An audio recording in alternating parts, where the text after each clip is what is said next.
A very good morning students, welcome to another class. हम पढ़ रहे हैं प्लांट किंगडम और लास्ट क्लास में हमने ब्रायोफाइट्स की तीनों क्लासेस यानी लिवरवर्ट्स, हॉर्नवर्ट्स एंड मॉसेस की एक कंपैरेटिव स्टडी करी थी। आज हम ब्रायोफाइट्स की लाइफ साइकिल को डिस्कस करेंगे और मैंने इसको सिंपल बनाने के लिए क्या किया है, हम मॉसेस की लाइफ साइकिल को डिस्कस करते हैं, जिसमें हमने एक एग्जाम्पल ले लिया है मॉसेस का, जी हाँ, जिसका सांप जैसा फन था स्पोरोफाइट का फ्यूनेरिया, और उसी के साथ हम जो जनरल मॉसेस हैं, आई मीन जनरल ब्रायोफाइट्स हैं यानी लिवरवर्ट्स जो है, उसकी लाइफ साइकिल ऑटोमेटिकली कवर हो जाएगी, क्योंकि दोनों की लाइफ साइकिल बिल्कुल सेम होगी।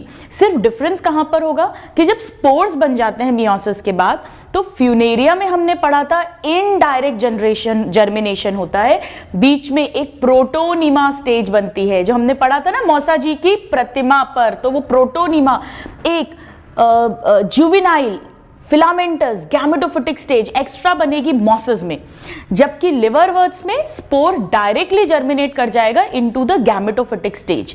So that is the only difference, बाकी सब कुछ सेम होगा। इसीलिए मैं यहां पर फ्यूनेरिया की लाइफ साइकिल डिस्कस कर रही हूं, क्योंकि कई एग्जाम्स में ये पूछा जाता है, इससे भी क्वेश्चंस। तो आइए हम स्टार्ट करते हैं life cycle of Funaria. Life cycle of bryophytes लिख देती हूं, और इसी में हम फ्यूनेरिया की लाइफ साइकिल को भी डिस्कस कर लेंगे और हमें जनरल लिवरवर्ट्स की लाइफ साइकिल भी समझ आ जाएगी। अब फ्यूनेरिया अगर आपको याद हो, यहां पर बनाते हैं हमने कैसे बनाया था कि फ्यूनेरिया की या किसी भी ब्रायोफाइट की जो मेन प्लांट बॉडी होती है वो गैमेटोफाइट होती है।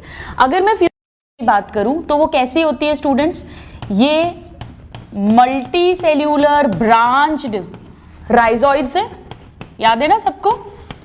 फिर लीफी गैमेटोफाइट है, तो ये इस तरह से, ये कोलॉइड है, इरेक्ट स्टेम लाइक स्ट्रक्चर, इसे हम अभी स्टेम लिख देते हैं बट एक्चुअली ये स्टेम नहीं है, ये स्टेम लाइक स्ट्रक्चर है, कोलॉइड है। क्योंकि मैं फ्यूनेरिया बना रही हूं और फ्यूनेरिया में हम जानते हैं मेल ब्रांच अलग है, फीमेल ब्रांच अलग है। हमने पढ़ा था ना कि फ्यूनेरिया में मेल और फीमेल दोनों sex organ same plant body पर होंगे, यानी कि मोनोइशियस या बाइसेक्सुअल कंडीशन मिलेगी, लेकिन डिफरेंट ब्रांचेस पर होंगे, जिसे हमने ऑटोइशियस कंडीशन कहा था। तो यहां पर ये जो इरेक्ट ब्रांच है, इस पर ऐसे spirally arranged leaf like structure है, जिसे हमने फिलॉइड कहा था।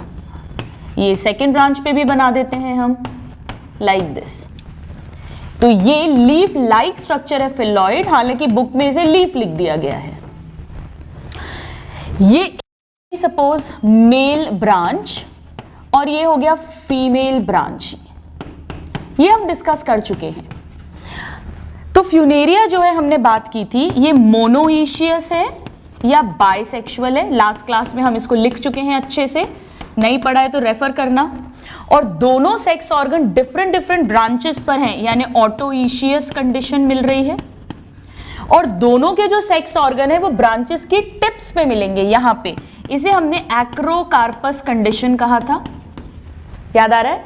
और मेल सेक्स ऑर्गन्स पहले अर्लियर मैच्योर होंगे इन कंपैरिजन टू फीमेल, और इसे हमने प्रोटैंड्रस कंडीशन या प्रोटैंड्री कहा था। ये सब बातें हमने फ्यूनेरिया के लिए पढ़ी थी।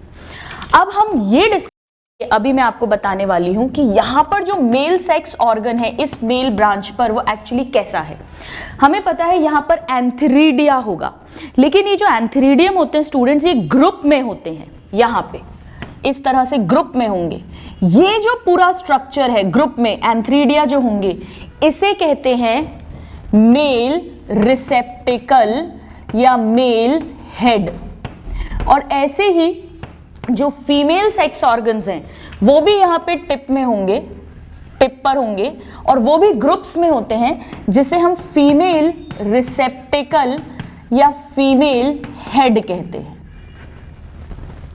अब आइए हम देखते हैं मेल रिसेप्टिकल में कैसा होता है, क्या है इसके बारे में बातें। सो मेल रिसेप्टिकल या हेड एक ही बात है।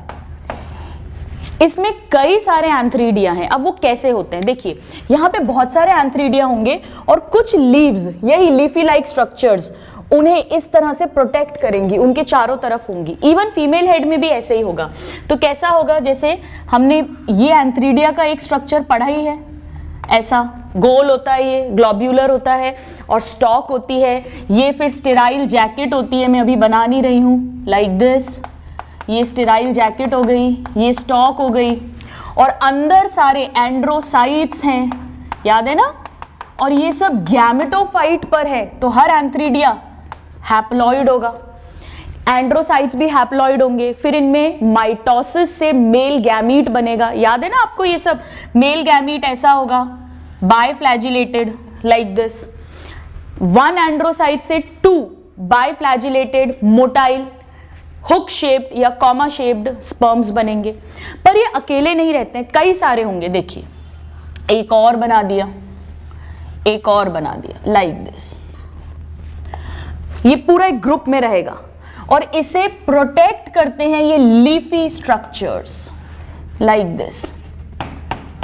ये भी मल्टी सेल्यूलर स्ट्रक्चर है, देख सकते हो आप, कई सारे सेल्स हैं, पर ये ब्रांच्ड नहीं है। इन लीव्स को कहते हैं स्टूडेंट्स, ये तो हो गए एंथ्रीडिया, एंथीरीडिया प्लूरल है, एंथ्रीडियम सिंगुलर है, और इसे कहते हैं perigonial leaves. They are protected by perigonial leaves. Of course ये सेल्स भी हैप्लॉइड होंगे, सब कुछ हैप्लॉइड होगा क्योंकि गैमेटोफाइट बॉडी पर बन रहा है, और इसका काम हो जाएगा प्रोटेक्शन। और ये अगर आप ध्यान से देखो तो ऐसा है, ऐसा नहीं है, इसे कहते हैं डाइवर्जेंट। कैसी है पेरिगोनियल लीव्स? डाइवर्जेंट। ये क्यों इंपॉर्टेंट है इसको समझिएगा, क्योंकि अभी जब मैं फीमेल हेड बनाऊंगी, यहां मैं बनाती हूं फीमेल रिसेप्टिकल या फीमेल हेड, इसमें बहुत सारे आर्चिगोनिया मिलेंगे, वो भी ग्रुप में होंगे, और आर्चिगोनिया फ्लास्क शेप्ड होते हैं, तो हम ऐसे बनाएंगे। याद है ना आपको, ये नेक पार्ट है, हर नेक में 6 रोज हैं, लाइक दिस। ये तो जैकेट हो गई, स्टेराइल जैकेट। फिर यहाँ पे नेक कैनाल सेल्स होंगे, 6 रोज होंगी।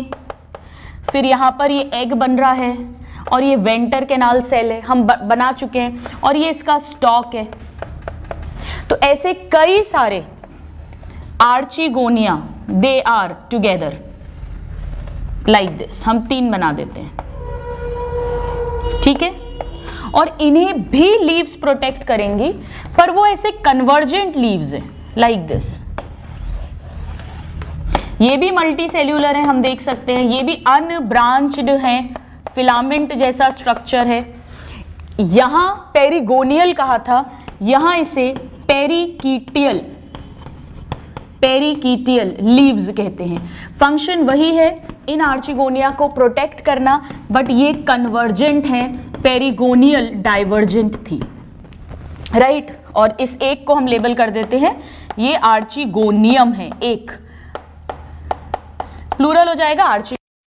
अब ये जो एंथ्रीडिया है, चाहे एंथ्रीडिया चाहे आर्चिगोनिया, इनके बीच बीच में भी कुछ मल्टी सेल्यूलर स्ट्रक्चर्स होते हैं जो अनब्रांच्ड होते हैं, और स्टूडेंट्स वो ग्रीन होते हैं, उनमें क्लोरोप्लास्ट होता है, वो खाना बना सकते हैं और फूड बनाकर वो इनको सप्लाई करते हैं, साथ में उनमें वाटर होल्डिंग कैपेसिटी होती है। तो वो इन एंथ्रीडिया और आर्चिगोनिया को डिहाइड्रेशन से, ड्राइनेस से, ड्राइंग से बचाते भी हैं। मैं उन स्ट्रक्चर्स को अब बनाती हूं, वो स्ट्रक्चर्स ये रहे, लाइक दिस। एक और बना देते हैं यहां पे, ये रहा, लाइक दिस। ऐसे ही यहां पर भी ये एक बना दिया, ये एक और बना दिया, राइट। ये सब सेल्स हैं। इन स्ट्रक्चर्स को बोलते हैं paraphyses, in both males also as well as in females also. So यहां पे भी मैं लिख देती हूं पैराफाइसिस, पैराफाइसिस। तो 3 स्ट्रक्चर्स हैं इस हेड पे, एक तो मेल सेक्स ऑर्गन्स हैं, एक प्रोटेक्टिव लीव्स हैं, और एक पैराफाइसिस है। ऐसे ही सेम कंडीशन है इन द फीमेल रिसेप्टिकल और हेड ऑल्सो। पैराफाइसिस कैसे हैं हम यहां पे लिख लेते हैं, मल्टी सेल्यूलर है, बिल्कुल, इवन सेक्स ऑर्गन्स भी मल्टी सेल्यूलर है, अनब्रांच्ड हैं, कोई ब्रांचिंग नहीं है, ग्रीन कलर के हैं, और ग्रीन है तो क्लोरोप्लास्ट है, क्लोरोप्लास्ट है तो ये फोटोसिंथेसिस करेंगे, यानी ये फोटोसिंथेटिक है और मॉइस्चर एब्जॉर्ब करते हैं, absorb water, good water holding capacity, और ये prevent sex organ from drawing, चाहे वो मेल्स में हो चाहे फीमेल्स में हो, राइट।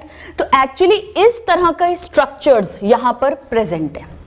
तो अब आइए हम लाइफ साइकिल में क्या लिख सकते हैं। हम लाइफ साइकिल में ये लिख सकते हैं कि यहां पर गैमेटोफाइट है, अडल्ट ब्रायोफाइट के अंदर, गैमेटोफाइट इन अडल्ट, और गैमेटोफाइट हमें पता है हमेशा हैप्लॉइड होता है, सो this is haploid, single set of chromosomes.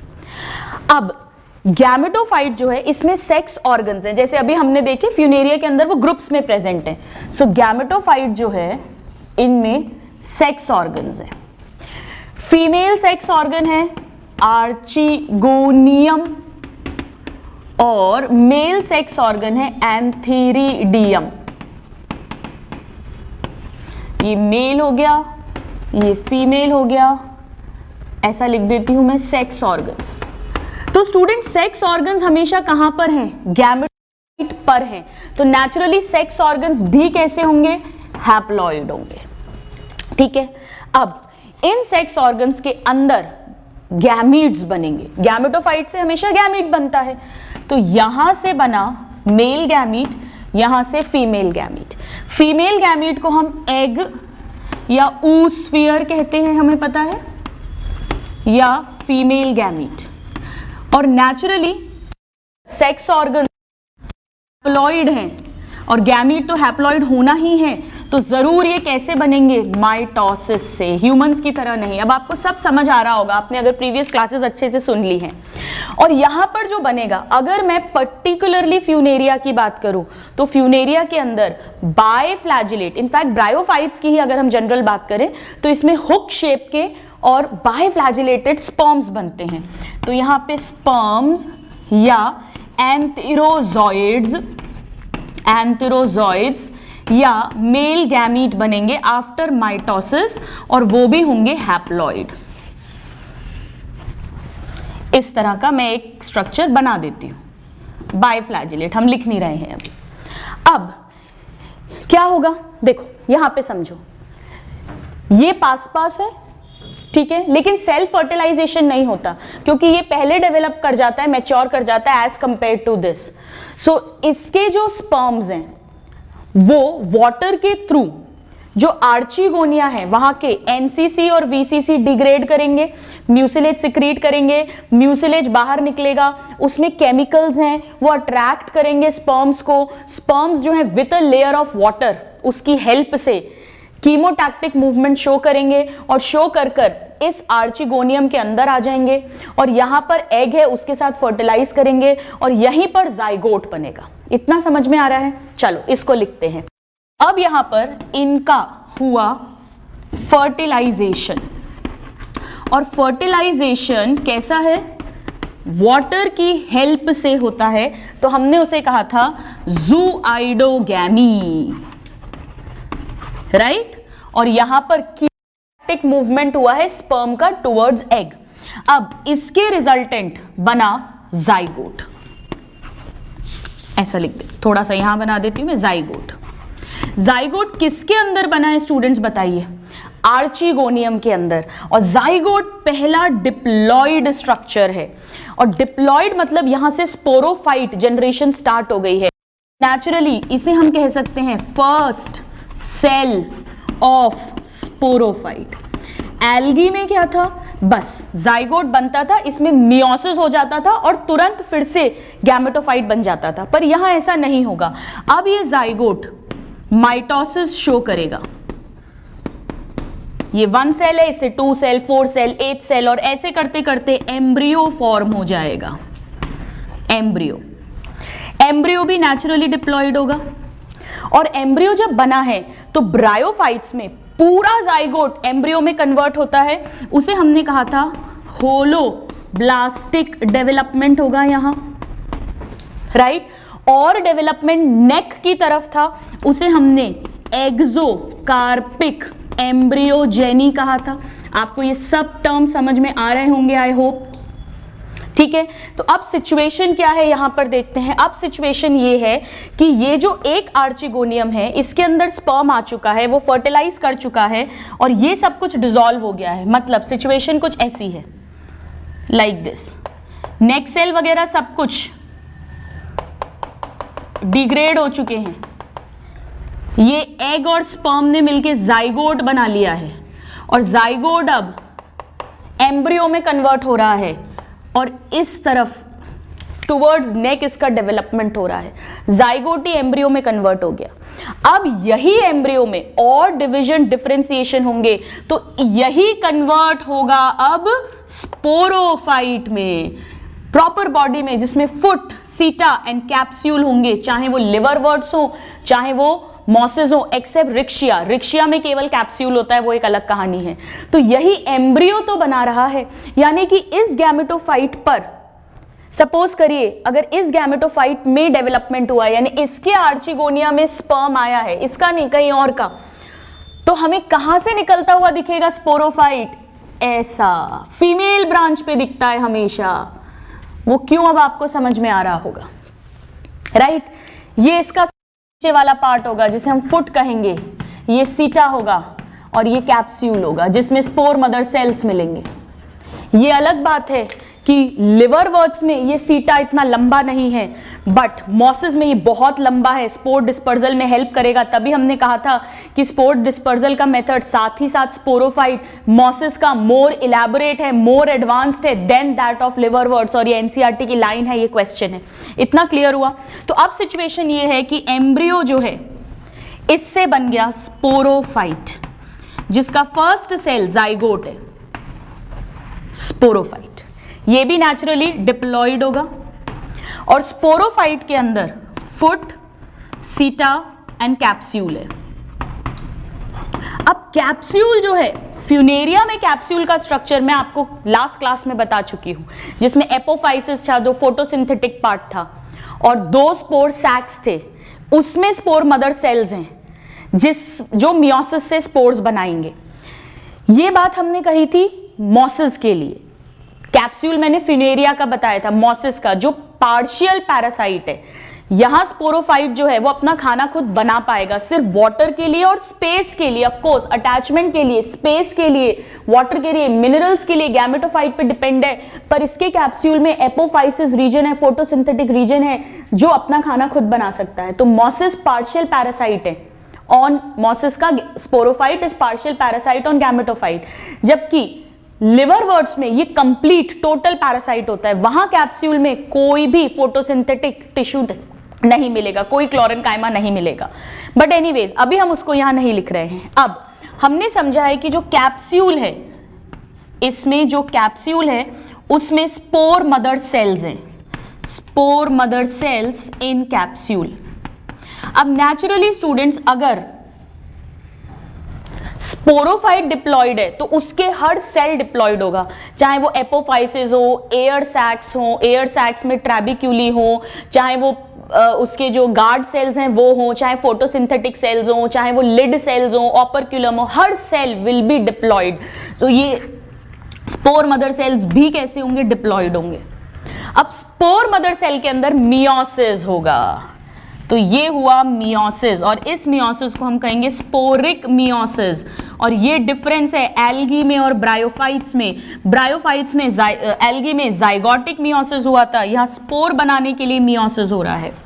1 spore mother cell से 4 स्पोर्स बनेंगे और क्योंकि वो स्पोर्स मियोसिस से बन रहे हैं हम उन्हें मियोस्पोर्स भी कह सकते हैं। और ब्रायोफाइट्स में सभी स्पोर्स एक से होते हैं तो हम उन्हें होमोस्पोर्स कहते हैं। हम टेरिडोफाइट्स में देखेंगे स्टूडेंट्स, कुछ स्पोर्स छोटे बनेंगे माइक्रोस्पोर्स, कुछ बड़े मेगा स्पोर्स। माइक्रो वाले मेल बनाएंगे आगे जाकर, मेल गैमेटोफाइट, और मेगा वाले फीमेल। बट यहां ऐसा कुछ नहीं है, यहां सब एक से हैं, तो इनसे बना स्पोर्स। अब ये जो स्पोर्स हैं स्टूडेंट्स, ये कैसे होंगे? ये मियोसिस के बाद बने हैं तो ये हैप्लॉइड है, यानी ये पहला स्ट्रक्चर है जो हैप्लॉइड बन रहा है इतनी देर बाद। जाइगोट पहला डिप्लॉइड था, उसके बाद सब कुछ डिप्लॉइड है, ये पहला हैप्लॉइड है, यानी यहां से गैमेटोफिटिक की स्टार्ट हो गया है। तो स्पोर को कहते हैं first cell of gametophyte. Direct question है, नाम से क्या लगता है, अगर अपन ने कंसेप्ट नहीं समझा, स्पोर मतलब स्पोरोफाइट का पार्ट होगा, नहीं, स्पोर हैप्लॉइड है, गैमेटोफाइट का फर्स्ट सेल है। जाइगोट डिप्लॉइड है, वो फर्स्ट सेल है स्पोरोफाइट का। अब ये स्पोर्स जर्मिनेट करेंगे, मैं यहां पर लिख देती हूं ताकि आपको ध्यान रहे। होमोस्पोरस होते हैं जितने भी ब्रायोफाइट्स हैं, होमोस्पोरस ऑल। अब ये स्पोर्स कैप्सूल के अंदर बन गए हैं, अब इनको रिलीज करवाना है ताकि सूटेबल सबस्ट्रेटम पे जाएं और जर्मिनेट करें। अब इसका जर्मिनेशन डिफरेंट है मॉसेस में एंड साथ में लिवरवर्ट्स में। देखो लिवरवर्ट्स में तो बहुत सिंपल होगा, ये स्पोर गया, बाहर निकलेगा कैप्सूल से, रिलीज होगा। जो इलेटर्स हैं वो स्पोर ट्रू इलेटर्स पड़े थे, वो स्पोर डिस्पर्सल में हेल्प करेंगे, वो वाटर एब्जॉर्ब करेंगे, फूलेंगे तो प्रेशर पड़ेगा कैप्सूल के ढक्कन पे, लिड पे, कैप्सूल का लिड ओपन होगा, माउथ ओपन होगा, स्पोर्स रिलीज हो जाएंगे एयर में, वो सूटेबल सबस्ट्रेटम पे गिरेंगे, वहां जाकर वो राइजोइड्स डेवलप करेंगे सबसे पहले ताकि वो अटैच हो जाएं सबस्ट्रेटम से और जर्मिनेट करके गैमेटोफाइट बना देंगे, राइट। सो यहां मैं लिखती हूं डायरेक्ट जर्मिनेशन इन लिवरवर्ट्स, जिसमें मार्केंशिया, रिकेशिया, पोरेला ये सब आ जाएगा। तो यहां तो डायरेक्ट जर्मिनेशन हो गया, ऑफ कोर्स रिलीज हुए, सूटेबल सबस्ट्रेटम पे गए और जर्मिनेशन हो गया। लेकिन जो मॉसेस होते हैं उनमें डायरेक्ट जर्मिनेशन नहीं होता, उनमें इनडायरेक्ट जर्मिनेशन होता है। कैसे होता है समझिएगा, ये देखिए, पहले बीच में एक स्टेज बनती है, उसे हम कहते हैं protonema stage. Protonema, actually protonema भी दो तरह के बनते हैं, पहले स्पोर से प्राइमरी प्रोटोनीमा बनता है, फिर उससे सेकेंडरी प्रोटोनीमा बनता है। उन सेकेंडरी प्रोटोनीमा पे बड्स होती हैं, वो बड्स से फिर गैमेटोफाइट बनता है। ये गैमेटोफाइट कैसा है, लीफी गैमेटोफाइट है। अगर हम बात करेंगे किसकी, मॉसेस की, तो मैंने अभी नहीं लिखा है यहां पे, पर ये अडल्ट गैमेटोफाइट है, मैच्योर गैमेटोफाइट है जो लीफी होगा अगर हम मॉसेस की बात करें। तो प्रोटोनीमा पे बड्स हैं। अब एक्चुअली ये कैसे हुआ है, primary protonema, then secondary protonema, और सेकेंडरी प्रोटोनीमा पर बड्स हैं, लेटरल बड्स, उन लेटरल बड्स से फिर लीफी गैमेटोफाइट बना है, जो डायग्राम हम बनाते हैं ऐसे होता है ये, लाइक दिस। ये स्टोरी मॉसेस में है। तो प्रोटोनीमा पे बड्स हैं और फिर बड्स जर्मिनेट करेंगी इनटू गैमेटोफाइट। ये इनडायरेक्ट जर्मिनेशन है, डायरेक्ट स्टेज नहीं आई। स्टूडेंट्स ध्यान रखिए, ये भी गैमेटोफाइट है, पर ये कैसा गैमेटोफाइट है, ये जुवेनाइल गैमेटोफाइट है, इमैच्योर गैमेटोफाइट है, एक इंटरमीडिएट गैमेटोफाइट स्टेज है। इसे हम कहेंगे इनडायरेक्ट स्पोर जर्मिनेशन। स्पोर्स का इनडायरेक्ट जर्मिनेशन हुआ है, जर्मिनेशन, राइट। तो यहां पर आप देखिए कि लाइफ जो है यहां से जब से फर्टिलाइजेशन हुआ, इधर से यहां से डिप्लॉइड हो गई है, डिप्लॉइड है, एम्ब्रियो डिप्लॉइड है, स्पोरोफाइट डिप्लॉइड है, स्पोर मदर सेल डिप्लॉइड है। जब तक कि मियोसिस नहीं हुआ तब तक सब डिप्लॉइड है। ये डिप्लॉइड फेज है, डिप्लॉइड या स्पोरोफाइट स्टेज है। ये स्पोरोफाइट जो मॉसेस के केस में पार्शियली डिपेंडेंट है, लिवरवर्ट्स के केस में कंप्लीटली डिपेंडेंट है 2n। और बाकी जो पूरा पार्ट है spores, protonema, adult gametophyte, sex organs और गैमीट्स, ये सब कुछ हैप्लॉइड है या गैमेटोफिटिक बॉडी का पार्ट है, यानी n है। तो यहां पर हमने देखा कि एल्गी में सिर्फ हैप्लॉइड बॉडी थी, बस जाइगोट स्पोरोफिटिक बनता था, बट यहां पर दोनों स्टेजेस क्लियरली विजिबल हैं। इसे हमने हेटेरोमॉर्फिक ऑल्टरनेशन ऑफ जनरेशन कहा था। तो ब्रायोफाइट्स की लाइफ साइकिल में अगर हम देखें तो हमें क्या मिलता है स्टूडेंट्स, मियोसिस कहां मिलता है, स्पोर्स के बनने के टाइम, कोई भी ब्रायोफाइट हो चाहे, डायरेक्ट क्वेश्चन, और दोनों स्टेजेस मिलेंगी, भले ही इंडिपेंडेंट नहीं है, भले ही स्पोरोफाइट डिपेंड है गैमेटोफाइट पे पार्शियली या टोटली, बट फिर भी दोनों अलग अलग दिखाई दे रही हैं। So this is heteromorphic alternation of generation is seen all bryophytes. सारे क्वेश्चंस हैं हेटेरोमॉर्फिक एंड स्पोरिक मियोसिस। तो अब इसकी लाइफ साइकिल को हम कैसे कह सकते हैं? क्या मैं इसे हैप्लॉन्टिक कहूं केवल? नहीं। क्या मैं इसे केवल डिप्लॉन्टिक कहूं? नहीं।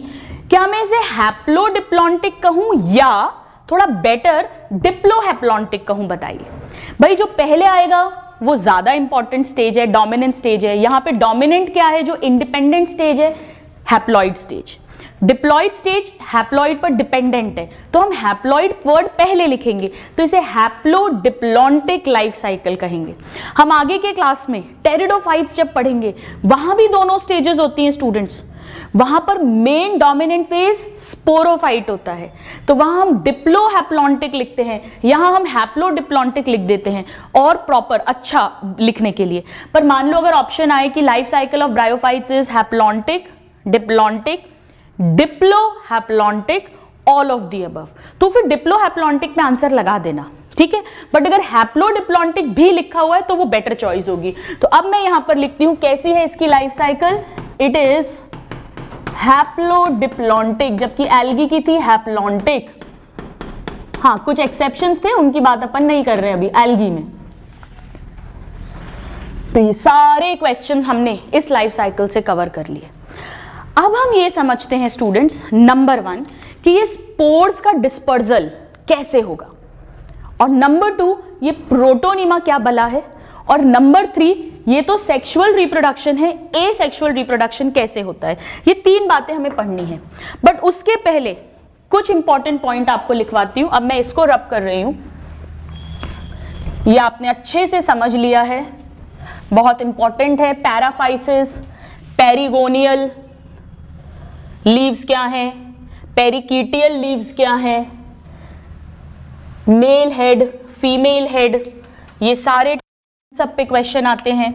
इसको भी एक बार हम रिमूव कर देते हैं।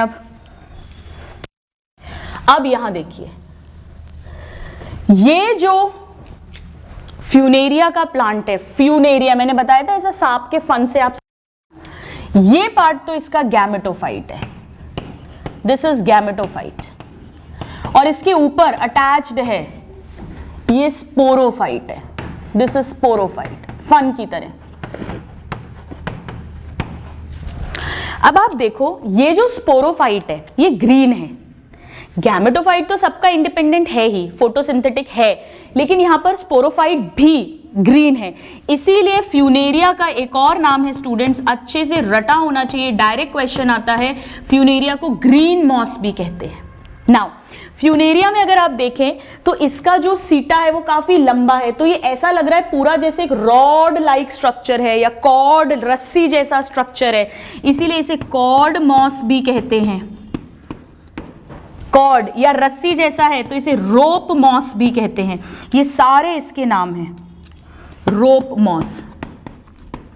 All these are names of Funaria because of its appearance and because of presence of photosynthetic tissue. अब आइए हम स्पोर डिस्पर्जल समझते हैं। देखिए स्पोर डिस्पर्जल,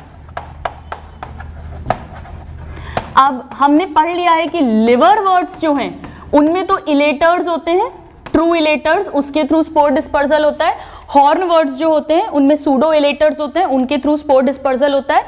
पर हमने पढ़ा था कि spore dispersal mechanism is more elaborate, more advanced in mosses as compare to that in liverworts. बस एनसीईआरटी की उसी लाइन को अब हम समझने वाले हैं, तो मैं इसको एक बार रिमूव कर देती हूं, समझिएगा कैसे होगा ये। देखिए हमने पढ़ा था यहाँ पे पेरिस्टोम टीथ होते हैं, कैसे बनाया था आपको अगर याद हो, हमने इस तरह से कैप्सूल बनाया था लास्ट क्लास में। ये यहाँ पर कंडक्टिंग स्ट्रैंड, ये 2 स्पोर सैक्स थे, ऐसे बना देते हैं। ये बीच में कॉल्यूमेला था, मैं बना नहीं रही हूं। यहाँ पर एयर सैक्स थे ट्रैबिक्यूली के साथ, राइट। ये कंडक्टिंग टिश्यू था, कंडक्टिंग स्ट्रैंड्स, लेप्टॉइड और हाइड्रॉइड्स। यहाँ पर पूरा फोटोसिंथेटिक टिश्यू थे, सेल्स थे, क्लोरेनकाइमा, ये सब कुछ इधर भी थे, इनफैक्ट ग्रीन कलर का है इसीलिए ये सब हमने। इस लिड को हमने ऑपरक्यूलम कहा था, यहाँ पे ऑपरक्यूलम सेल्स होंगे और ये सब स्पोरोफिटिक है तो सब डिप्लॉयड होगा। और यहां पर मैंने टीथ बनाए थे अगर आपको याद हो, ऐसे, इन्हें हमने पेरिस्टोम टीथ कहा था और ये रिस्पॉन्सिबल होते हैं स्पोर डिस्पर्सल के लिए। कैसे आप समझिएगा, देखिए यहां पे स्पोर मदर सेल्स हैं तो इनमें स्पोर्स बन रहे हैं, हैप्लॉइड स्पोर्स। एक बात ध्यान रखना स्टूडेंट्स, एक क्वेश्चन आया हुआ है, which cell in sporophyte of bryophytes is haploid? Only spores, बाकी सब डिप्लॉइड है, सिर्फ जो स्पोर बनेगा वो हैप्लॉइड होता है। Only haploid stage in the capsule और in the sporophyte of bryophytes.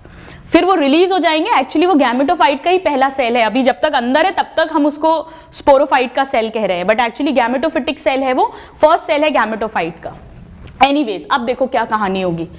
In peristome teeth की बात कर रहे हैं, in mosses this occurs by peristome teeth, peristome teeth. Actually 32 teeth होते हैं, 32 दांत, जैसे हमारे भी 32 दांत हैं ऐसे ये 32 होते हैं, पर ये 2 रोज में है। देखो एक ये रो और एक ये रो, सो ये 2 रोज में है, ठीक है। एक आउटर रो है, आउटर रो इसमें 16 टीथ है और एक इनर रो है इसमें भी 16 टीथ है, 16 टीथ है। आपको बना के दिखाती हूँ दोबारा, जैसे ये सपोज आउटर रो, ये इनर रो, ऐसे ही इधर इनर रो, आउटर रो।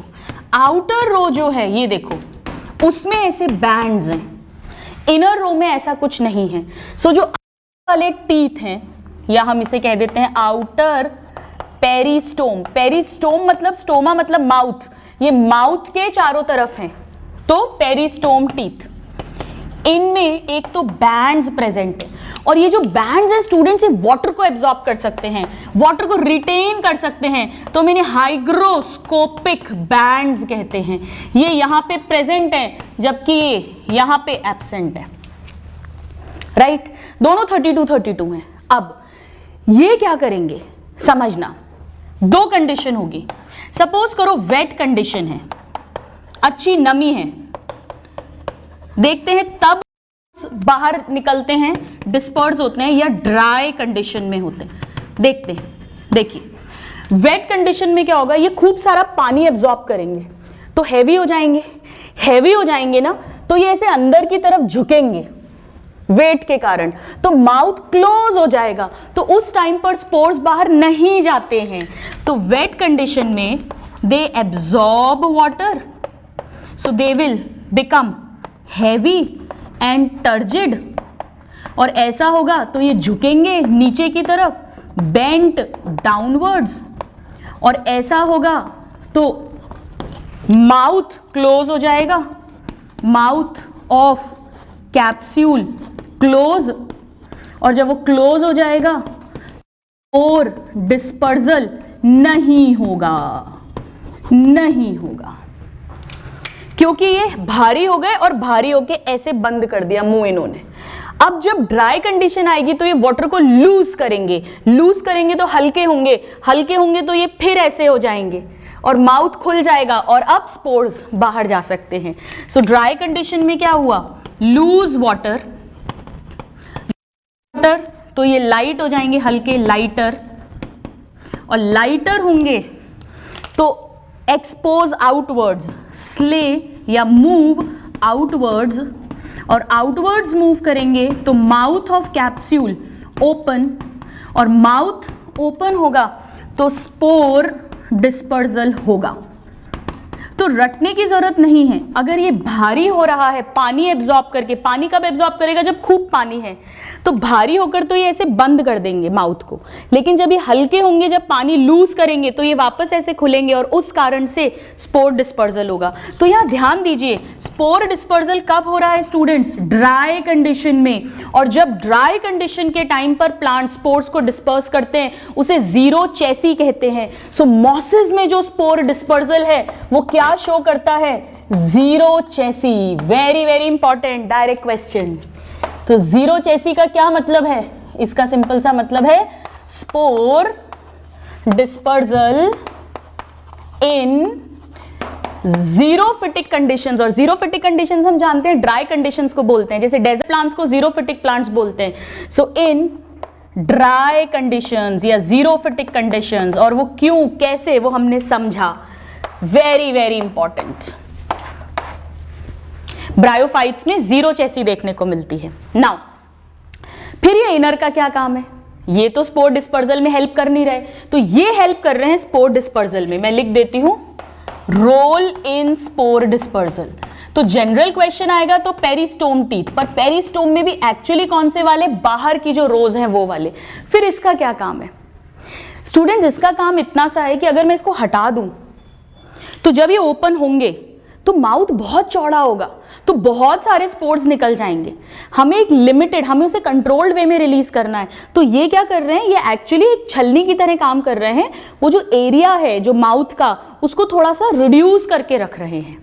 तो एक्चुअली ये पेरिस्टोम टीथ एक वैल्व की तरह काम कर रहे हैं। जो बंद है तो स्पोर डिस्पर्जल नहीं होगा, खुलेंगे तो स्पोर डिस्पर्जल होगा। सो पेरिस्टोम टीथ जो है, मैं यहां लिख देती हूं act like valves for spore dispersal. Is it clear? तो आप देखिए कितना इलैबोरेट मैकेनिज्म है मॉसेस के अंदर फॉर स्पोर डिस्पर्सल। आप इसको नोट करिए और फिर हम देखते हैं ये प्रोटोनिमा का क्या लफड़ा है। Please note this students. यहां पर एक चीज नोट कर लीजिएगा, जो आउटर वाले टीथ हैं उन्हें एक्सोस्टोम कह देते हैं, एक्सोस्टोम टीथ। और जो इंटरनल वाले हैं उन्हें ऑफ कोर्स एंडोस्टोम टीथ कह देंगे। स्टोम मींस माउथ, माउथ पर ये टीथ है।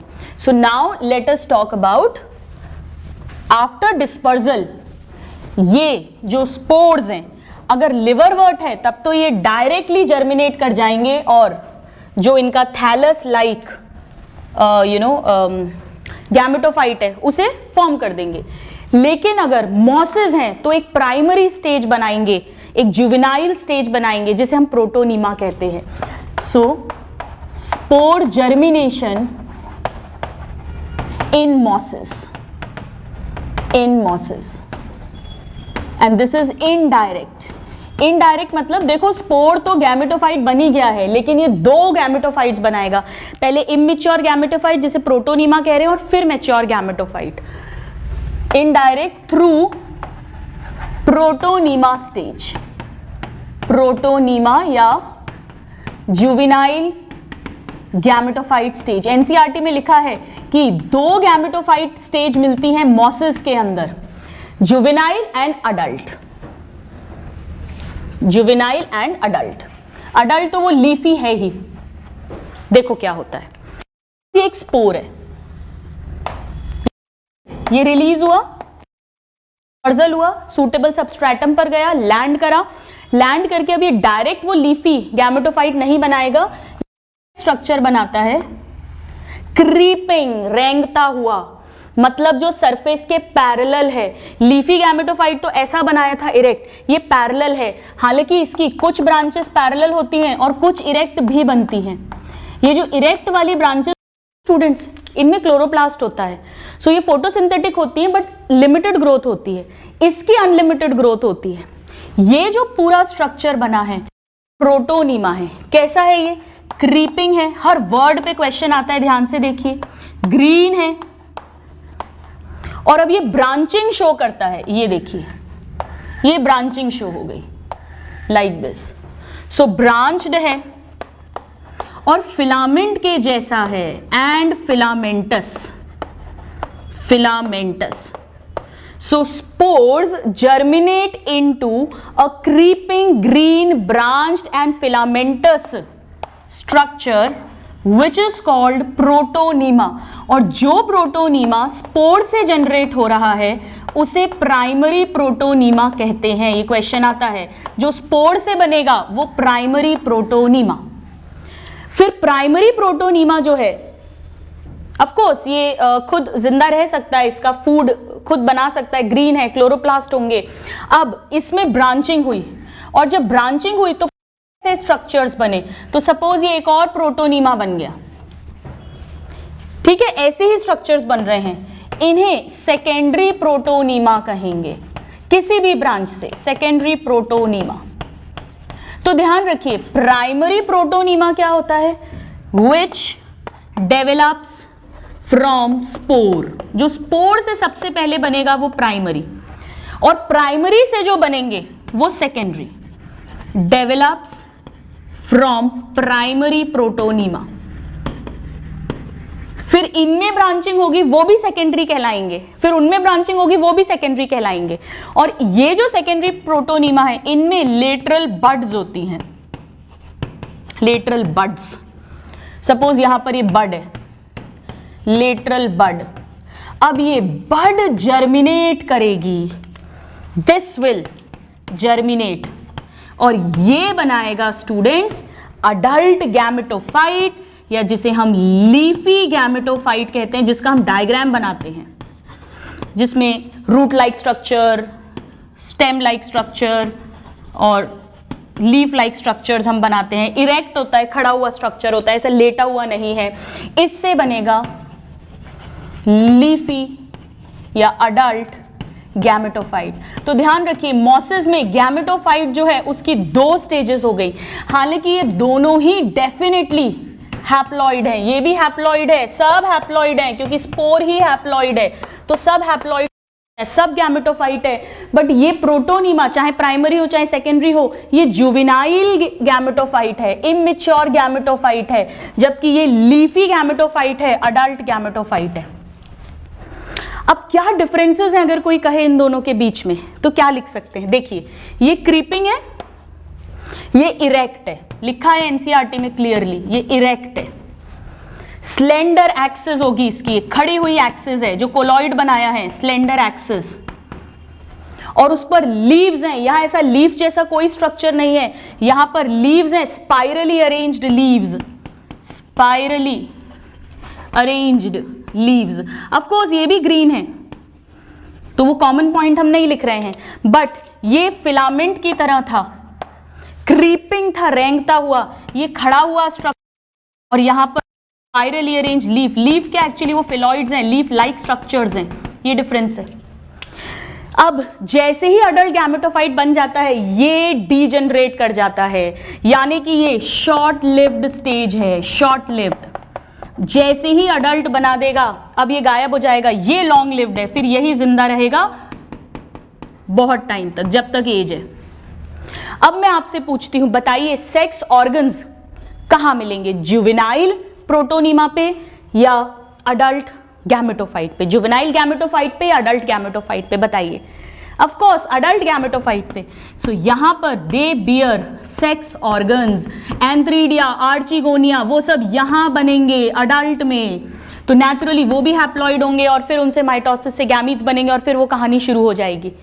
तो ध्यान रखिएगा कि जो प्रोटोनीमा है वो गैमेटोफाइट ही है, पर वो जुवेनाइल गैमेटोफाइट है, इमैच्योर गैमेटोफाइट है.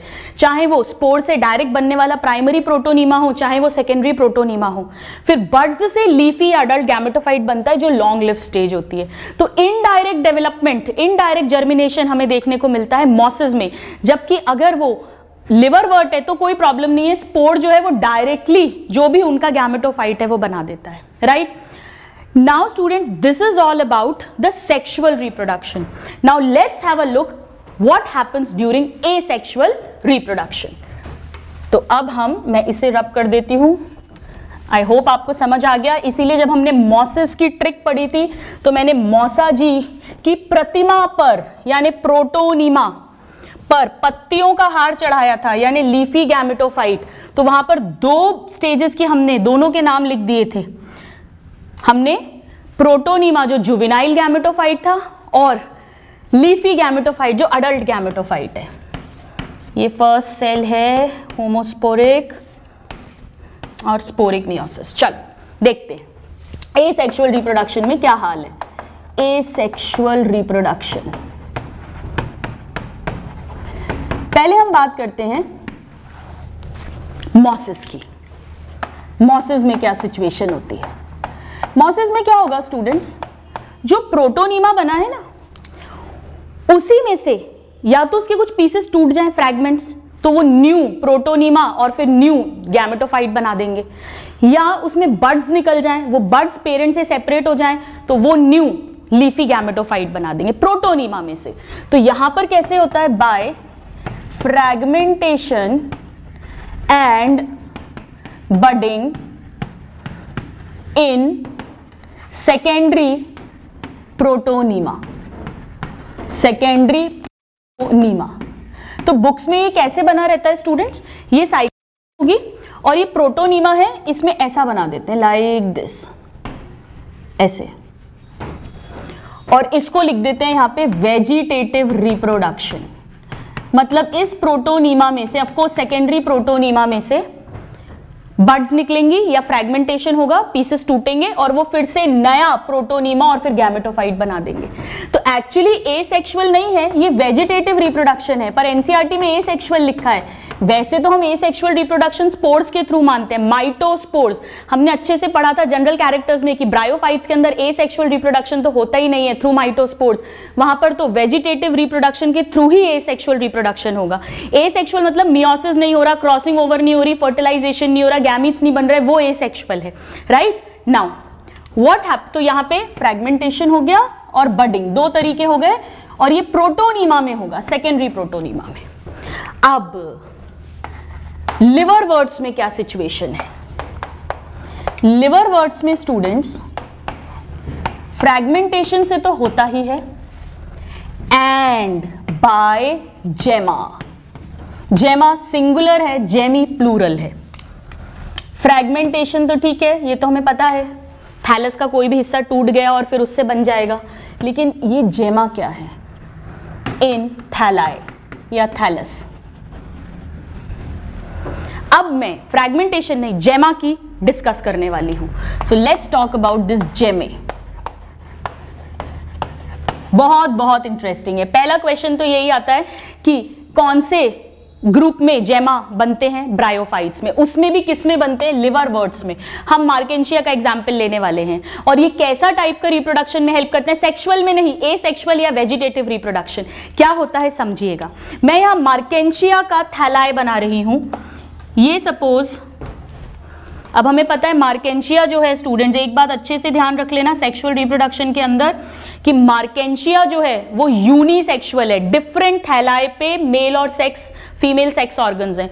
बाकी सब जितने भी ब्रायोफाइट्स हैं सब में सेम थैलस पर मेल और फीमेल सेक्स ऑर्गन्स होते हैं। तो सपोज ये मैंने बनाया मेल मार्केंशिया, मेल है तो ये एंथ्रीडियोफोर होगा, यहां पर सेक्स ऑर्गन्स होंगे, या फीमेल बना लो, एक ही बात है।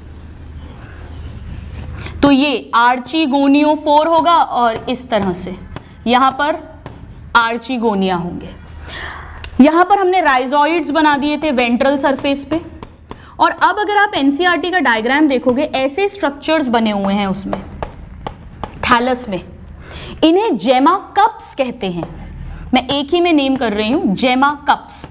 इनके अंदर जेमा बनेंगे। क्या है जेमा स्टूडेंट्स? जेमा जो है ये एसेक्सुअल स्ट्रक्चर है जो ऐसा होता है, 8 शेप का, 8 ऐसा लिखते हैं ना अपन, ये 8 ऐसा स्ट्रक्चर है। ये मैंने एक बनाया है जेमा, प्लूरल जेमी हो जाएगा। ग्रीन कलर के हैं ये जेमा, और ये फोटोसिंथेटिक है, मतलब अपना खाना खुद बना सकते हैं। 8 शेप के हैं ये, इन जेमा कप्स के अंदर बनते हैं और फिर ये पेरेंट बॉडी से डिटैच हो जाते हैं जो जेमा बन रहे हैं, और वो न्यू थैलस को फॉर्म कर सकते हैं। सो ये क्या है? ये एसेक्सुअल या वेजिटेटिव, एक ही बात है, वेजिटेटिव स्ट्रक्चर्स हैं, यानी ये मियोसिस से नहीं बने होंगे, क्रॉसिंग ओवर कोई जीन्स का एक्सचेंज नहीं हुआ है, एग्जैक्ट कॉपी होंगे, जैसा थैलस के सेल्स हैं वैसे ही होगा। एसेक्सुअल और वेजिटेटिव स्ट्रक्चर्स कहां फॉर्म हुए हैं, आइए देखते हैं। फॉर्म्ड इन, ये रिसेप्टिकल है, कप्स हैं, formed in receptacles on thalli called, इन रिसेप्टिकल्स को क्या कहते हैं स्टूडेंट्स, जेमा कप्स, कॉल्ड जेमा कप्स। तो जेमा कप्स क्वेश्चन आता है कहां मिलता है, गैमेटोफाइट पे या स्पोरोफाइट पे, बताइए। अभी देख रहे हो आप, ये क्या है, ये तो स्पोरोफाइट ही तो है ये। सो जेमा कप्स कहां मिलेंगे स्टूडेंट्स, ये हमेशा स्पोरोफाइट पर गैमेटोफाइट पर मिलेंगे। तो जेमा कप्स भी हैप्लॉइड हैं और जेमी भी क्या होंगे, हैप्लॉइड होंगे। तो रटने की जरूरत नहीं है, डायग्राम से ही आप समझ रहे हैं। सो ये हैप्लॉइड है, वेरी वेरी इंपॉर्टेंट, हर वर्ड पे क्वेश्चन आता है। ग्रीन है, होने भी चाहिए, क्योंकि जब ये पेरेंट बॉडी से डिटैच करेंगे तो इन्हें अपने सर्वाइव करना पड़ेगा जब तक लीफी गैमेटोफाइट ना बने। सो ग्रीन है, 8 शेप के हैं, 8 शेप्ड। और ये क्या करेंगे, ये detach from parent thallus and germinate into new thalli on suitable substratum. Of course एक substratum तो चाहिए। तो ये पेरेंट बॉडी से डिटैच होते हैं, डिटैच होंगे और फिर न्यू थैलाई बना देंगे। ऑफ कोर्स डायरेक्ट गैमेटोफाइट ही बना रहे हैं, ये न्यू थैलाई भी हैप्लॉइड ही होगा। सो जेमा कप्स गैमेटोफाइट के ऊपर हैं, थैलाई के ऊपर हैं, डोमिनेंट प्लांट बॉडी के ऊपर हैं, ये भी हैप्लॉइड हैं। जो जेमी बनेंगे वो भी हैप्लॉइड हैं और उनसे फिर से गैमेटोफाइट बन जाएगा, ऑफ कोर्स हैप्लॉइड होगा। अब यहां पर कैसे बनते हैं, एक जेमी से कितने थैलस बनते हैं समझिएगा। एक, ये इसके 2 नॉचेस हैं, तो एक थैलाई यहां से बन जाएगा और एक थैलाई यहां से बन जाएगा।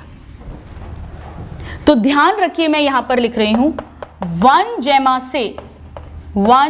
से जर्मिनेशन पर, ऑन जर्मिनेशन 2 थैलाई बनते हैं, 2 थैलाई। इज इट क्लियर, 2 थैलाई, 2 नॉचेस से, एक इधर और एक इधर, 2 थैलाई बनते हैं। दिस इज अबाउट जेमा, very very very important. Asexual है ये, जेमा कप्स के अंदर बन रहा है, हैप्लॉइड है, ग्रीन है, पेरेंट बॉडी से डिटैच होकर न्यू थैलाई बना रहा है।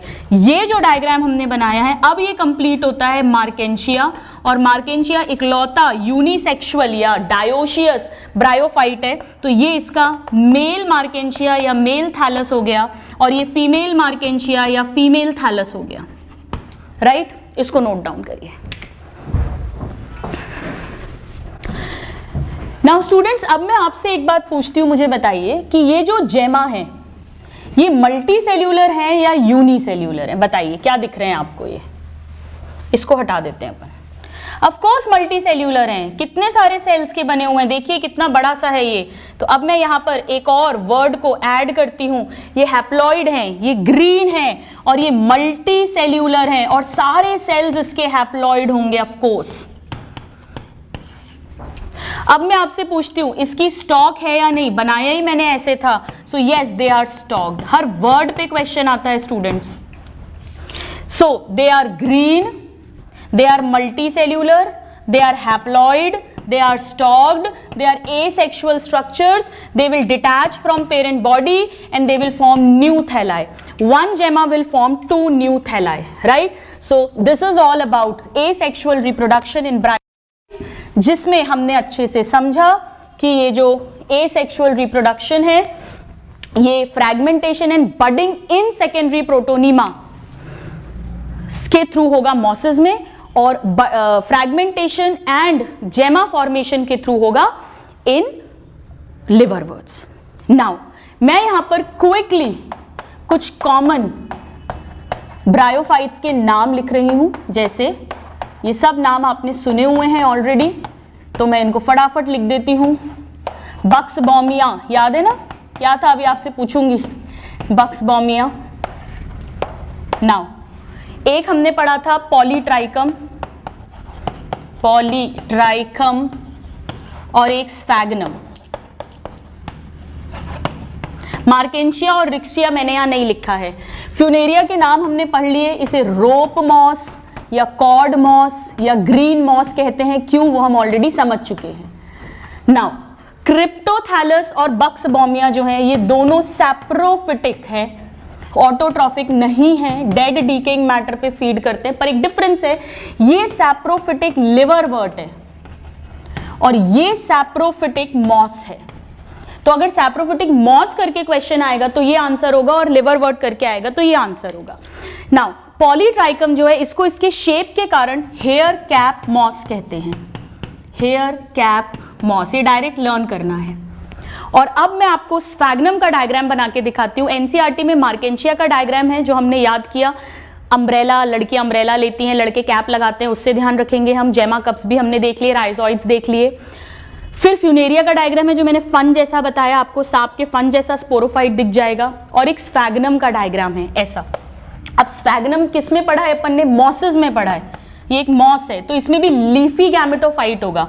तो इस तरह से ये कोलॉइड है, ये मल्टी सेल्यूलर ब्रांच्ड राइजोइड्स हैं, और इसमें भी कई सारी ऐसी लीफी ब्रांचेस हैं लाइक दिस, जिनमें से कुछ मेल ब्रांचेस होंगी और कुछ ऑफकोर्स ब्रांचेस होंगी।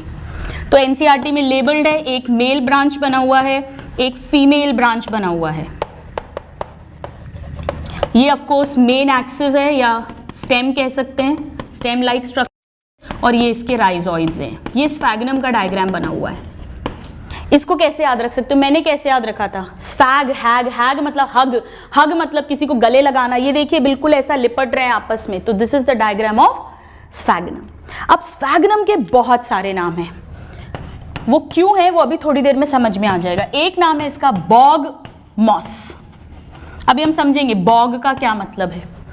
एक नाम है इसका क्वैकिंग बॉग मॉक्स, क्वैकिंग मॉस या क्वैकिंग बॉग मॉस।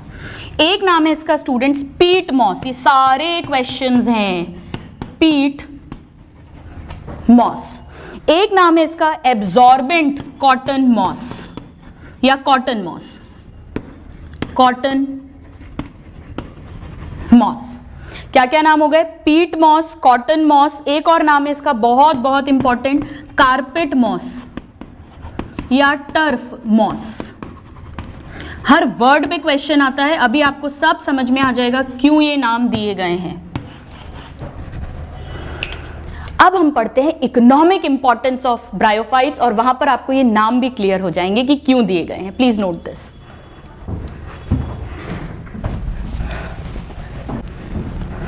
आइए स्टूडेंट समझने की कोशिश करते हैं कि स्फैगनम को ये सारे नाम क्यों दिए गए हैं और आखिर क्या इंपॉर्टेंस है ब्रायोफाइट्स की, economic importance. So let's talk about economic importance of bryophytes. Students economic importance तो इनकी बहुत कम है, एनसीईआरटी में लिखा है। इकोनॉमिक मतलब जिनसे पैसा मिले, ऐसी इंपॉर्टेंस कम है, ऐसे प्रोडक्ट्स कम मिलते हैं, पर इसकी इकोलॉजिकल इंपॉर्टेंस बहुत ज्यादा है। इसका क्या मतलब है अभी अपन समझते हैं। तो less economic importance but great role in ecological importance, ecological importance. देखते हैं कैसे। इकोनॉमिक इंपॉर्टेंस कम है, इकोलॉजिकल ज्यादा है। फर्स्ट यूज इसका, स्टूडेंट्स जो मॉसेस होते हैं, ब्रायोफाइट्स में भी मॉसेस पर्टिकुलरली, उसमें भी पर्टिकुलरली स्फैगनम की अगर हम बात करें, ये ग्रुप्स में रहते हैं तो इनकी ग्रिगेरियस हैबिट है। तो ये क्या करेंगे, जैसे एक लैंड है और उस पर ग्रुप्स में है ये, तो ऐसा लगता है जैसे, और ग्रीन कलर के होते हैं, हमें पता है फोटोसिंथेटिक है इनकी जो गैमेटोफिटिक बॉडी है, तो ऐसा लगता है कि ये पूरा एक मैट बिछा देते हैं उस मिट्टी के ऊपर, उस लैंड के ऊपर। अब इससे क्या फायदा होगा? बहुत फायदा होगा। जब बारिश आएगी तो तेज बारिश क्या करती है? मिट्टी को बहा ले जाती है, सॉइल का इरोजन कर देती है। ये जो है उस पर बिछे हुए हैं और इनके राइजोइड्स हैं, उन्होंने उस लैंड को होल्ड किया हुआ है, उस मिट्टी को होल्ड किया हुआ है। तो जब पानी आएगा तेजी से तो सॉइल इरोजन जो है वो नहीं होगा, वो बच जाएगा। सो पहला इंपॉर्टेंट है इसका, to prevent soil erosion against falling rains. जो हो रही है तेज, उससे वो मिट्टी बहेगी नहीं, उसका इरोजन नहीं होगा। और ऐसा क्यों हो रहा है? क्योंकि इनकी ग्रेगेरियस हैबिट है। Let me right here, mosses जो हैं इनकी ग्रेगेरियस हैबिट है, ग्रुप्स में रहते हैं और इस कारण से they form a mat over soil. क्योंकि ये मैट एक कारपेट की तरफ बिछ रहे हैं, इसीलिए इसका नाम कारपेट मॉस है, या टर्फ मतलब भी वही, एक मैट बना रहे हैं। तो मैट बना लेते हैं सॉइल के ऊपर। यहां पे पर्टिकुलरली स्फैग्नम मॉस जो है वो ऐसा करता है, इसीलिए हमने ये नाम लिख दिया है। सो नेक्स्ट पॉइंट पढ़ते हैं हम। नेक्स्ट क्या बेनिफिट है इसका? स्टूडेंट्स, नेक्स्ट बेनिफिट इसका ये है कि इनकी इकोलॉजिकल इंपॉर्टेंस बहुत है। मतलब हमने पढ़ा था कि जब कोई चट्टान है, अभी वो पत्थर है, वहां पे चट्टान है, वहां मिट्टी नहीं है, तो वहां पहली कॉलोनी कौन सी आ सकती है? हमें पता है, लाइकन्स। और लाइकन्स के बाद जो सेकेंड कॉलोनी आती है वो इन्हीं मॉसेस की आती है, क्योंकि इनमें भी प्रॉपर्टी होती है कि ये जो पत्थर है, चट्टान है, रॉक है, उसको डिग्रेड करके और सॉइल में कन्वर्ट करें, ताकि जब हायर प्लांट्स आए तो वो उस मिट्टी में अच्छे से ग्रो कर सके। तो सेकेंड हो गया इनका रोल इन सक्सेशन। सक्सेशन का मतलब हम इकोलॉजी में 12th में अच्छे से बहुत डिटेल में पढ़ेंगे, बट अभी इतना समझ लीजिए, जब एक कम्युनिटी के बाद दूसरी, फिर तीसरी, ऐसे करके फिर पूरी मिट्टी बनती है और हायर प्लांट्स आ पाते हैं। या हम ये कहें सॉइल फॉर्मेशन करते हैं, ये चट्टान से, पत्थर से मिट्टी बना देते हैं, राइट। सो ड्यूरिंग सक्सेशन जो फर्स्ट कम्युनिटी आती है, let me right here, first community वो क्या होती है? हमें पता है, लाइकन्स। हमने उसे पायोनियर कम्युनिटी कहा था लास्ट चैप्टर में। और जो सेकेंड कम्युनिटी आती है स्टूडेंट, सेकेंड कम्युनिटी वो ब्रायोफाइट्स की आती है, और ब्रायोफाइट्स में भी मॉसेस की आती है। Mosses very very important, very important. तो ये क्या करते हैं students? They degrade rocks into soil particles, मिट्टी बना देते हैं रॉक से, और इस कारण से ये क्या करते हैं? फॉर्म सूटेबल सबस्ट्रेट, ताकि हायर प्लांट्स के लिए प्रॉपर सबस्ट्रेट मिले। To form suitable substrate for growth of higher plants.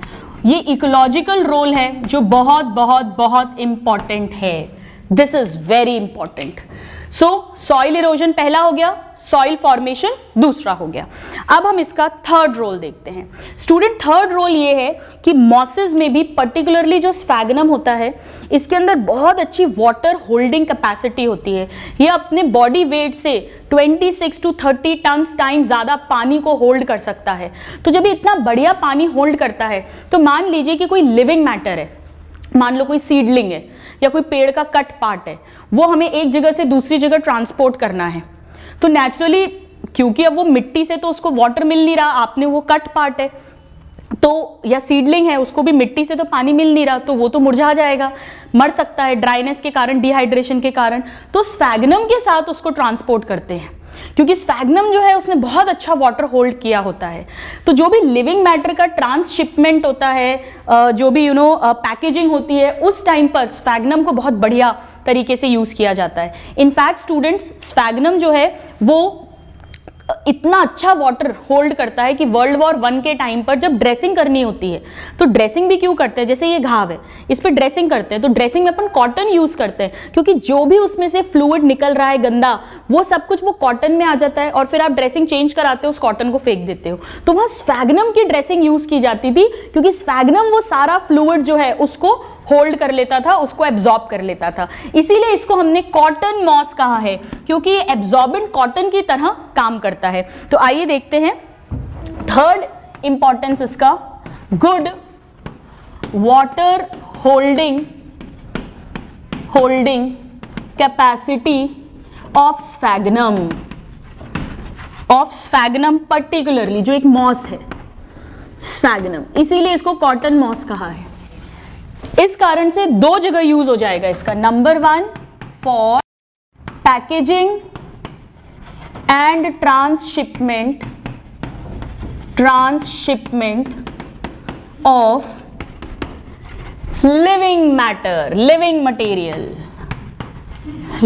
Material, very very important NCERT की लाइन है, like seedling, cut part of plant etcetera, ठीक है। एक तो ये इसका यूज हो गया क्योंकि अच्छी वाटर होल्डिंग कैपेसिटी है, और दूसरा एब्जॉर्बेंट कॉटन की तरह काम आता है ये, एक्ट एज, जैसे कि कॉटन एब्जॉर्ब करती है, एब्जॉर्बेंट कॉटन, इसीलिए कॉटन मॉस नाम दिया गया है। तो कारपेट मॉस, टर्फ मॉस और कॉटन मॉस क्यों नाम दिया है वो अब आपको समझ में आ रहा होगा।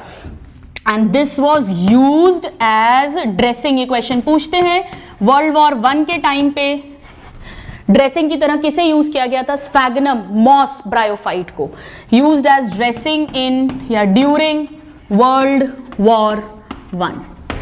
इनफैक्ट स्टूडेंट्स, इसकी थोड़ी सी माइल्ड एंटीसेप्टिक प्रॉपर्टी भी होती है स्फैग्नम की।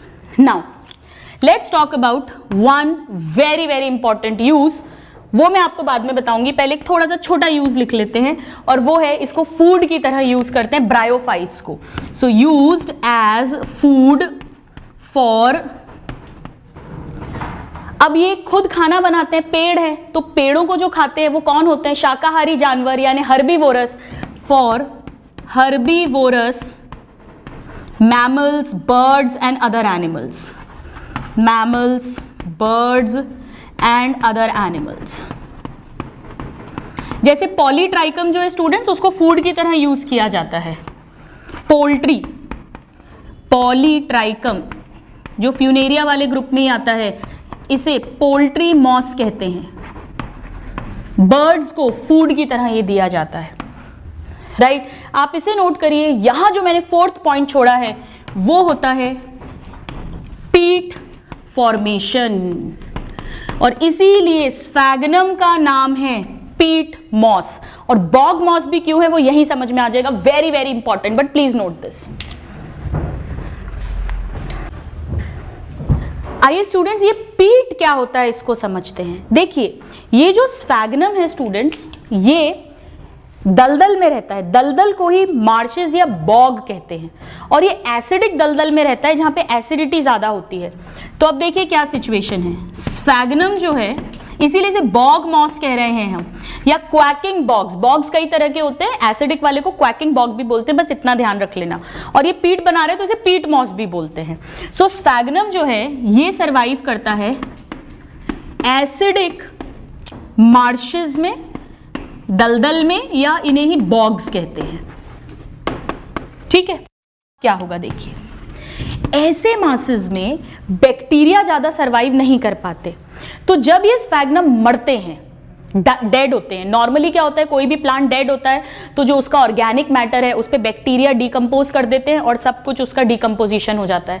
पर यहां पर क्या हो रहा है कि स्फैग्नम का डिकम्पोजिशन पूरा नहीं हो पाता क्योंकि बैक्टीरिया कम है इस एसिडिक बॉग के अंदर।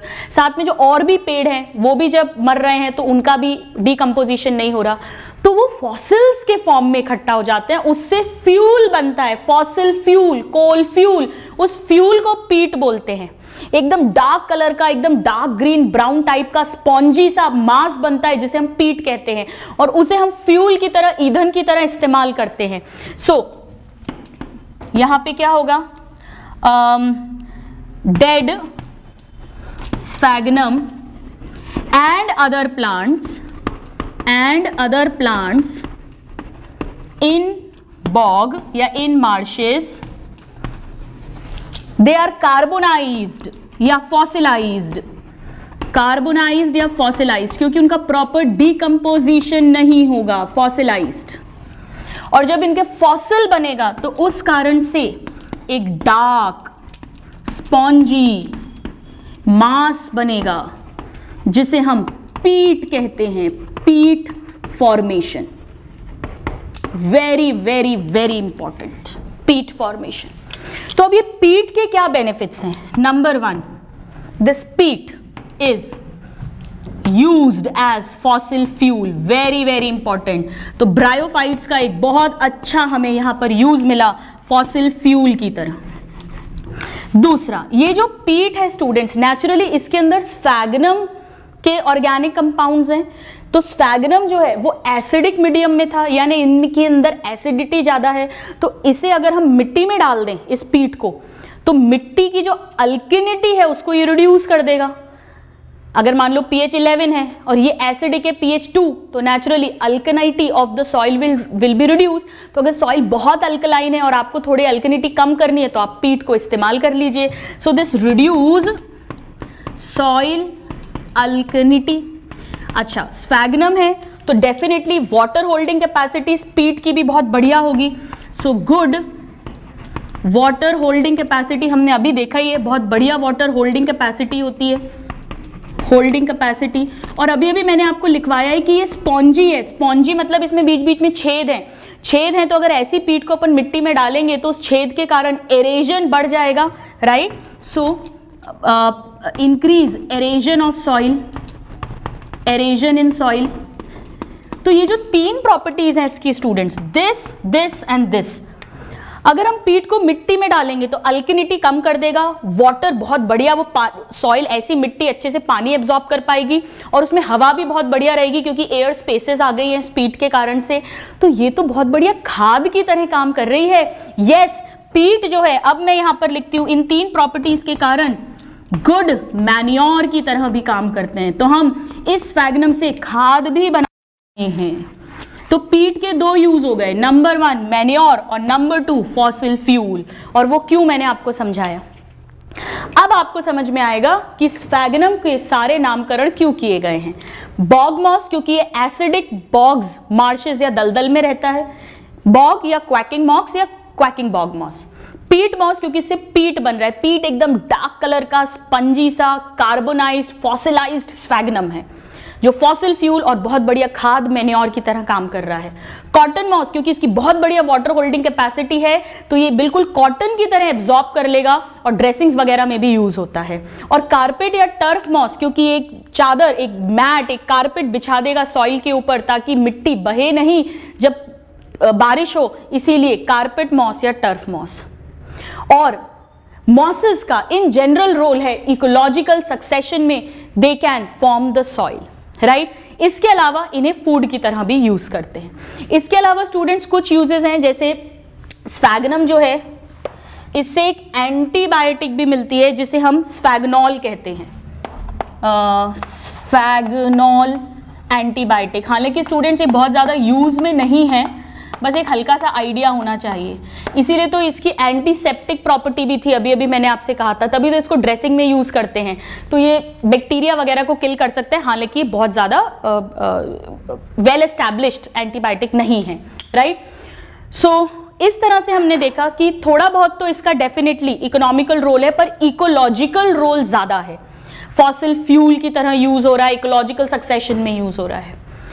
सो with this we complete the second group of plant kingdom, that is bryophyte. We completed division bryophyta.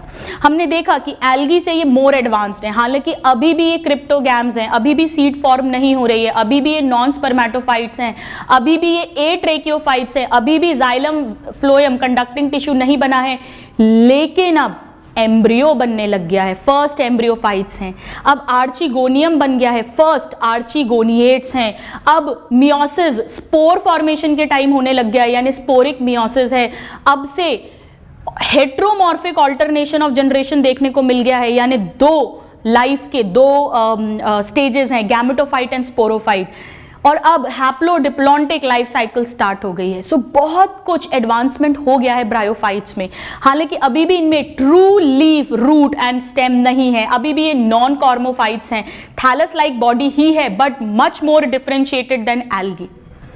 अब नेक्स्ट क्लास में जब हम टेरिडोफाइट्स देखेंगे तब हम समझेंगे कि ये ब्रायोफाइट्स जो नॉन वस्कुलर हैं, टेरिडोफाइट्स में जाइलम फ्लोएम डेवलप हो जाएगा, और जैसे ही जाइलम फ्लोएम डेवलप होगा इनकी हाइट बहुत बढ़ने लग जाएगी क्योंकि फूड वाटर कंडक्ट हो सकता है। ये तो बहुत छोटे छोटे थे। जो फ्यूनेरिया जिसकी लाइफ साइकिल अपन ने पढ़ी वो हार्डली 3 से 5 सेंटीमीटर लंबा है।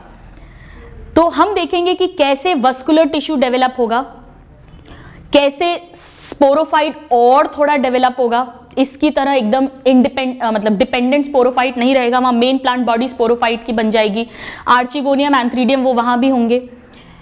एक और डिफरेंस हम देखेंगे कि क्योंकि वहां पर वस्कुलर टिश्यूज बन गए हैं वो ट्रू लैंड प्लांट्स होंगे। हालांकि ब्रायोफाइट्स फर्स्ट लैंड प्लांट्स हैं लेकिन इनके लिए अभी भी वाटर एसेंशियल है फॉर फर्टिलाइजेशन, इसीलिए इन्हें हमने एम्फीबियंस ऑफ प्लांट किंगडम कहा था, जबकि जो अगली टेरिडोफाइट्स है उन्हें हम रेप्टाइल्स ऑफ प्लांट किंगडम कहेंगे। तो हम कंपेयर कर करके पढ़ रहे हैं स्टूडेंट्स ताकि हमारे दिमाग में अच्छे से पिक्चर बने, otherwise it becomes really boring. और इसे कंप्लीट करने के बाद में हम फाइनली एक टैब्यूलेटेड फॉर्म में भी सारे ग्रुप्स के डिफरेंस लिखेंगे। So hope to see you in the next class, hope you are enjoying the subject, see you, and till then a very happy learning. Thank you.